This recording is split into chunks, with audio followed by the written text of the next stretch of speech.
DeMar DeRozan is having by far the best season of his career.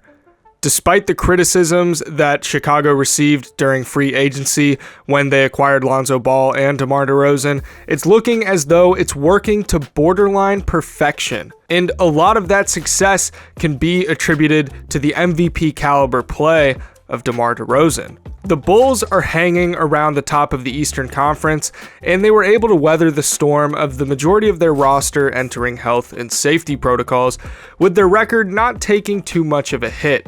And now that DeMar is back in the lineup, it's clear that he really hasn't missed a beat.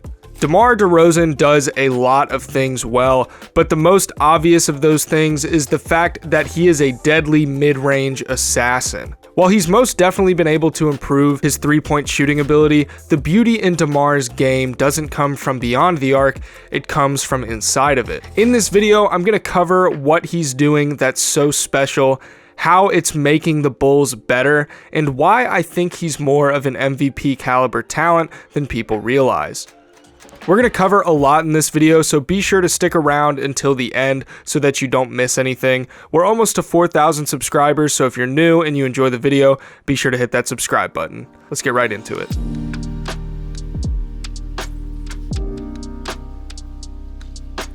The mid-range game is often referred to as a lost art among NBA circles, with its demise being ushered in as a result of analytics finding that three-pointers and layups are just much more valuable than taking deep twos. But there's still something to be said for players that have mastered the art of the mid-range, and one of those players is DeMar DeRozan. DeMar is shooting an impressive 53.9% from 10 to 16 feet and 44.6% from 16 feet to just inside the three-point line. For some context as to how impressive that is, the league average mid-range field goal percentage usually hovers under 40%. So for DeMar to be shooting nearly 50% from mid-range, it's something that we don't typically see very often. Now, let's take a look at some of his shots from last night's win against the Los Angeles Lakers. He dribbles around the double screen and gets the matchup against DeAndre Jordan. He gets into a shot, and already DeAndre Jordan has to try and make up distance on the closeout. By the time DeAndre Jordan is able to get up a hand for the contest, the shot is basically already out of DeMar's hands. Again, on this play, he receives the ball off a screen from Lonzo, and he creates some space between him and Malik Monk. DeAndre Jordan is forced to try and provide help defense, and DeMar saw what happened last time he had a matchup against Jordan. With Monk trailing, he quickly gets into his shot and fires. Now, one thing that makes DeRozan's shot so deadly is what also makes Kevin Durant's mid-range ability so deadly as well. The release point of his shot is so high that even if you are able to contest the shot, it's likely not going to matter because the apex is so much higher than you can get to when trying to quickly contest a shot. DeAndre sags off of him, Monk tries to catch up, but it's just in vain as DeMar easily nails the tough jumper. These pull-ups aren't the only shot that he has in his arsenal though. Here he has the ball against Westbrook, and he starts to initiate the back down from the top of the key.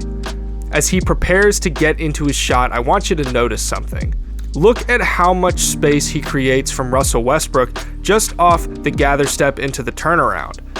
He goes from the middle of the free throw line to essentially all the way at the left elbow, and he uses the momentum from this gather step to push off of his left foot for even more elevation on the shot, and he's able to drain the bucket over Westbrook. On this shot, there's only 1 minute left in the fourth quarter, and the Bulls are down by 1 point.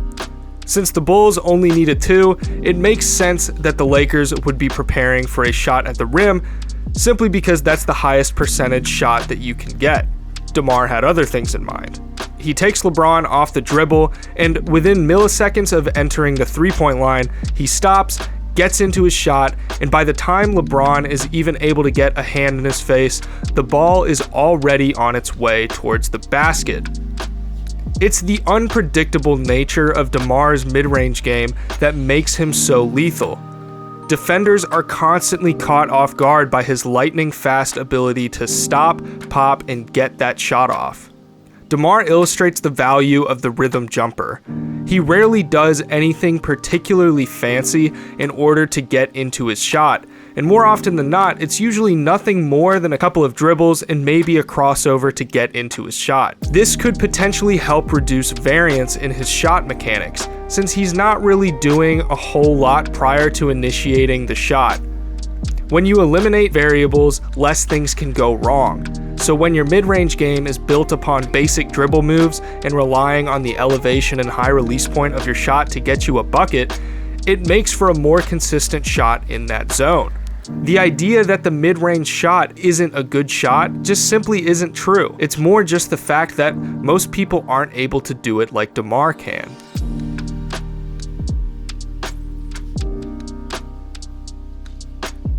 One thing that I frequently harp on with teams that truly want to be contenders is the fact that they usually need a go-to guy down the stretch that can get you a bucket in crunch time. Somebody that has been there before and is reliable enough of a scorer that you can go to them when you need a bucket the most, and they'll more often than not be able to get you what you need. While I do think Zach LaVine is somebody that fits that bill, I also think DeMar brings something different to the table as far as a closer goes, and that's pedigree and experience. DeMar has been in the NBA for 13 seasons now, and that experience really can't be quantified. As a matter of fact, DeMar DeRozan leads the entire NBA in fourth quarter scoring with 8.2 points per game. Even crazier, he's shooting 50-40-90 shooting splits in fourth quarters as well. Having somebody as clutch as him is not only going to help the Bulls get a better playoff seed, but it's also going to help them come playoff time. When the game slows down in the playoffs and teams are relegated to half-court offenses, DeMar's isolation scoring ability is going to be called on by the Bulls down the stretch, and it's going to help them a lot.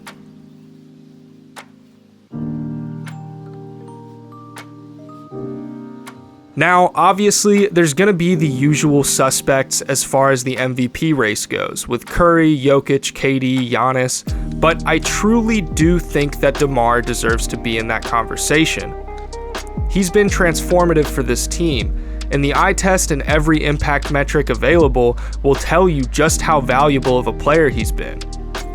People swore up and down that he was going to hurt the Bulls with spacing and he wasn't going to be able to operate without the ball in his hands, but that's just simply not been the case. They've embraced DeMar as their guy alongside Zach LaVine, and I think Lonzo Ball is the perfect point guard to integrate with those two players. When you also consider the fact that DeMar is a competent playmaker, it makes this team so well-rounded in their abilities. Their lineup of Lonzo, Caruso, LaVine, DeMar, and Vucevic has a net rating of 12.5, which is the 7th highest net rating of any 5-man lineup that's played at least 90 minutes this year. The misconception that they would somehow not work well together has been put to bed because it's clear that they're clicking.